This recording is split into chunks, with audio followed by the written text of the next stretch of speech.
భారత రాష్ట్ర సమితి రజతోత్సవ ఉత్సవాల్ని ఇక్కడ జరుపుకోవాలని చెప్పి 24 సంవత్సరాలు పూర్తి చేసుకొని 25వ వసంతంలోకి అడుగుపెడుతున్న సందర్భంగా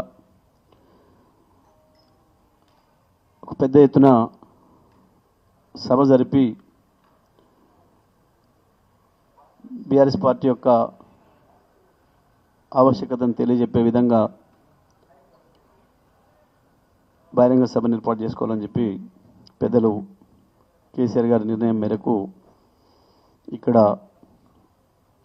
ఈ బహిరంగ సభ వేదిక గ్రౌండ్ ఏర్పాట్లను కూడా చేయడం జరుగుతూ ఉంది వరంగల్ హన్మకొండ జిల్లాలో.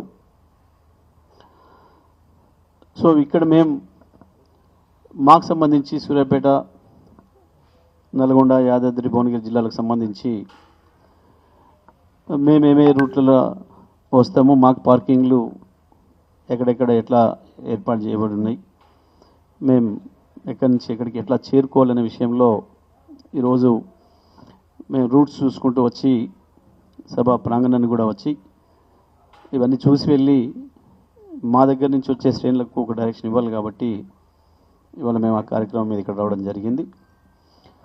సో ఇవాళ సభకు సంబంధించి చూసినప్పుడు పార్టీగా మా రజతోత్సవ సభ నిర్వహించుకుంటున్నాం. కానీ ప్రజలు మాత్రం పెద్ద ఎత్తున ఈ సంవత్సరంన్నర కాలంలో కాంగ్రెస్ ప్రభుత్వం వచ్చిన తర్వాత చేసిన నిర్వాహకం వల్ల నష్టపోతున్న ప్రజలు, దెబ్బతిన్న వాళ్ళకు కేసీఆర్ హయాంలో వచ్చిన వాటిని కోల్పోయిన వాళ్ళు, అన్ని వర్గాల ప్రజలు కూడా ఈ సభకు రావాలని చెప్పి ఉత్సాహాన్ని కనబరుస్తూ ఉన్నారు.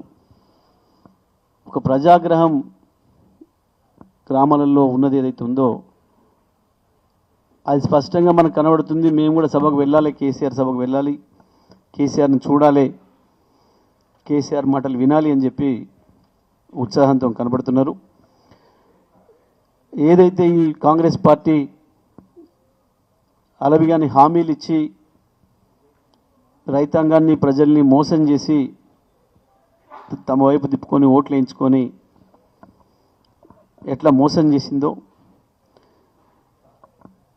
వాళ్ళు ఇచ్చిన హామీలు పక్కన పెడితే కనీసం కేసీఆర్ గారు ఇచ్చినవి కూడా కొనసాగించలేకపోతున్నారు. కేసీఆర్ గారు ప్రవేశపెట్టిన పథకాలను కొనసాగించలేకపోతున్నారు. కేసీఆర్ ఏర్పాటు చేసిపోయిన సౌకర్యాలను కూడా ప్రజలకు అందించలేకపోతున్నారు. దీని విషయంలో ప్రభుత్వం యొక్క వైఫల్యం స్పష్టంగా కనబడుతుంది. ఇంత చేతగాని ప్రభుత్వం, ఇంత దద్దమ్మ ప్రభుత్వం, మేము దీన్ని ఎట్లా ఎన్నుకున్నామో అని చెప్పి ఓట్లేసిన ప్రజలు కూడా బాధపడుతున్నారు. వారందరూ కూడా మేము ఓట్లేసి చేసిన పొరపాటును సరి చేసుకోవాలి, చేసిన తప్పుకు ప్రక్షాళన చేసుకోవాలంటే తప్పకుండా ఎలకతుర్తి సభకు పోవాలి, అక్కడ మట్టిని తాకాలి, అక్కడ కేసీఆర్ గారిని చూడాలి, కేసీఆర్ మాటలు వినాలి అని చెప్పి వారందరూ కూడా సిద్ధపడుతున్నారు. వాళ్ళు ఎక్కడ చూసినా రాష్ట్రంలో ఏ ఫంక్షన్లలో చూసినా, ఎక్కడ గ్యాదరింగ్లలో చూసినా, ఎక్కడ నలుగురు హోటళ్ళ ముందర చూసినా, ఇంకో చోట చూసినా, బస్ స్టాండ్లలో చూసినా చర్చ ఒకటే జరుగుతుంది. బీఆర్ఎస్ పార్టీ రజతోత్సవ సభ ఎట్లా జరగబోతుంది వరంగల్లో రేపు, కేసీఆర్ గారు ఏం చెప్పబోతున్నారనే విషయంలోనే ప్రజల్లో బాగా చర్చ జరుగుతుంది. సభ బ్రహ్మాండంగా విజయవంతం అవుతుంది. మేము ఊహించిన దానికంటే ఎక్కువనే ప్రజలు కూడా వచ్చే అవకాశం కనబడుతూ ఉంది. సభకు సంబంధించి, సభ ప్రాంగణానికి సంబంధించి, పార్కింగ్ ఏర్పాట్లకు సంబంధించి గతంలో మేము చేసిన సభల కంటే కూడా ఇంకా పెద్ద ఎత్తున ఇక్కడ ఏర్పాట్లు జరుగుతూ ఉన్నాయి. వాస్తవానికి అన్ని రాజకీయ పార్టీలు సభలు పెట్టుకుంటాయి, అది ఎక్కడైనా మామూలు విషయమే.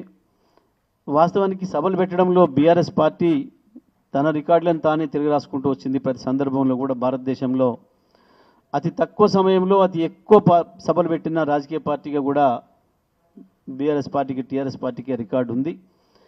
గతంలో కూడా వరంగల్లో 2 అద్భుతమైన సభలు నిర్వహించడం జరిగింది.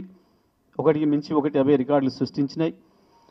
ఇవాళ అంతకు మించిన సభ మళ్ళీ ఇక్కడ జరగబోతుంది అనేది మనకు స్పష్టంగా కనబడుతుంది.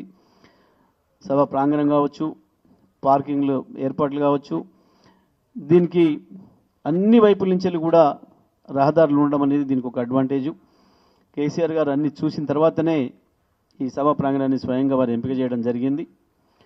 మరి తప్పకుండా ఇక్కడైతే ట్రాఫిక్ కూడా ఇబ్బందులు ఉండవు.